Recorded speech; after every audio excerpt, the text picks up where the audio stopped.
Vice President Mike Pence is in town here in Fargo, speaking on this Tuesday afternoon. And Mr. Pence, former governor of Indiana, obviously is familiar with agriculture.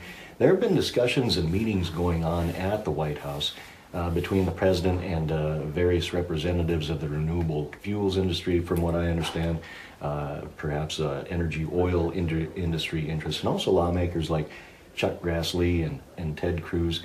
And there's ongoing discussions about the RFS, and the latest idea that we've been talking about is perhaps a cap on RIN prices. And from what we gather, corn growers, soybean growers, not in favor of that idea. Can you tell us why? Yeah, certainly that cap on RIN prices would be detrimental to the use of renewable fuels. Congress, when they first developed that RFS, the Renewable Fuel Standard years ago, actually put in place a pretty good system, and it's working exactly as it should. There are some refiners today some new refiners, or new companies that own refineries, jumped in the middle and I think underestimated how the Renewable Fuel Standard works. And that those RIN prices today are really synonymous with the wet gallons. By putting a cap on RIN prices, it's a huge incentive for refiners in order to just go out and buy RINs, as opposed to what we call the wet gallons, those renewable fuels themselves.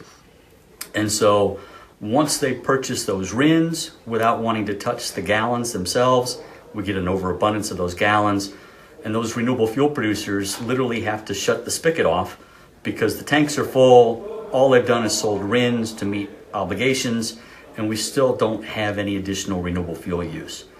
Those renewable fuels, as part of the RFS, were put in place to build rural domestic jobs, build upon energy diversity, as well as invest in capital here in the U.S. And so by just purchasing RINs and placing a cap on the RIN prices, it doesn't solve any of those issues the RFS was intended to. Okay.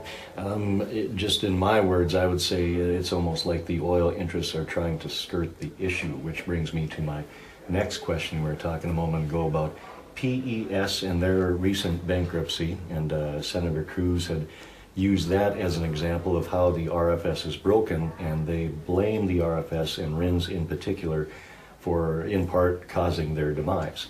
From a comment that I read, if their bankruptcy is allowed to go through, it'd almost be like rewarding a toddler during the middle of a tantrum.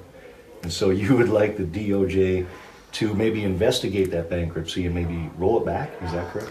We do. We think that the Department of Justice should look further at the outstanding obligation of that Philadelphia Energy Solutions still has. We think that even amongst the refiners and that group, there is dissension.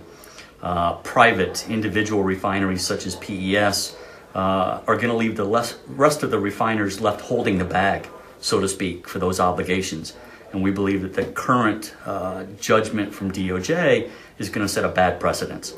We think that the refiners, whatever their obligation is, should be held accountable to meet that. Yeah, and as you say, they kind of want to get off the hook for their renewable obligations.